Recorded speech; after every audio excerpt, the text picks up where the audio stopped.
One thing that differentiates us humans from all the other living beings on this planet is our ability to communicate through language.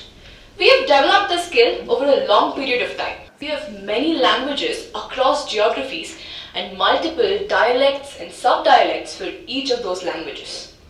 So when I say communication, the first thing that comes to your mind is that it is something where words are spoken, gestures are made, letters are written, etc. But today, let's look at communication not in its normal sense, but in the sense of universality, as a single mode of exchange that is standardized in speech and can be used everywhere. It's not very clear, right? I guess I have to do some explaining. But before that, I would like to share my personal story about my tryst with language and how this whole idea of standardized communication came up. I vividly remember being called out as class topper for my English Olympiad during my 6th grade, all thanks to the very little preparation I had made before the exams. But I guess my habit of using a dictionary every time I read a book really helped me. So this shock and sudden excitement of winning in a language-oriented competition gradually translated into an expectation and even obligation, having to stay good and even get better. And just like this, in no time, English became a fascination and continues to be so. It was no surprise that I chose to speak about this fascination today for our VBS Steady D. What started as a talk on common English grammar errors transformed into an idea of a unique form of English that can be standardized in speech. Let me further decrypt this idea now. Diving into the stats of global linguistics, we come to know that there are about 4 million native English speakers and about a staggering 1 billion non-native English speakers. Though Mandarin is the most spoken native language with approximately 1.1 billion speakers, it's not spoken outside China. So this clearly makes English the most spoken language with 1.4 billion speakers, and the USA tops the charts with 322 million speakers. English is also the largest base for business, politics, and teaching.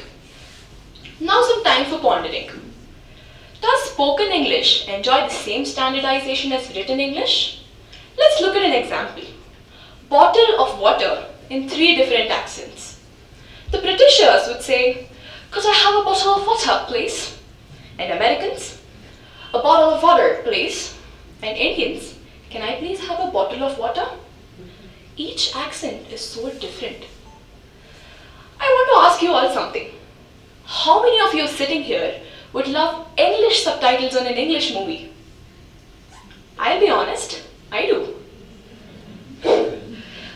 I have even heard that the Brits find it difficult to understand Irish English even though they live so close to Ireland. Why would British English be any more correct than Indian or American English? Or why would American English be any more correct than British or Indian English? Is the English of a particular country now standardized, or would it further keep changing? Even I'm curious as a language enthusiast. Would British English stay exactly the same even after 100 years? Who knows? So all these thoughts got me excited for a whole new accent for English, what I call a golden English. What would it mean? What would it take? It could be one or more language nuances getting inserted into the spongy brain of humans. It would be generating the will and intent of nations, businesses, and universities to sit together to create this unique repository of spellings, pronunciations, and meanings that becomes the global standard. 5 years of hard work and 2 generations of adoption, and voila, we have this new magic of standardized English. This is surely possible with today's technology. Only the intent has to come in. But now, all of you must be wondering, how would this benefit the world? If available, Golden English would be the North Star of every student wanting to communicate. While movies can still be made with the creativity of the local English versions, and books can still be written in Hinglish or Konglish or any other new dialect, Golden English will help standardize business transactions, political conversations, and most importantly, the language of teaching, potentially making communication vastly simpler and easier. For those who are wondering what Hinglish and Kanglish are, Hinglish is when Hindi gets mixed with English. For example, you might have heard the ad of Domino's which says "Hungry kya?" Even though Domino's is an American company, they say "Hungry kya?" That makes us feel proud as Indians, right?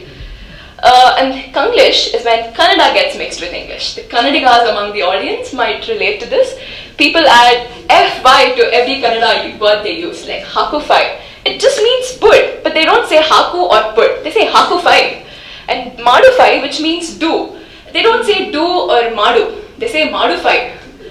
Well, so much for a world of golden English ownership, where we no longer confuse between crisps, chips and French fries, and a bottle of water remains a bottle of water.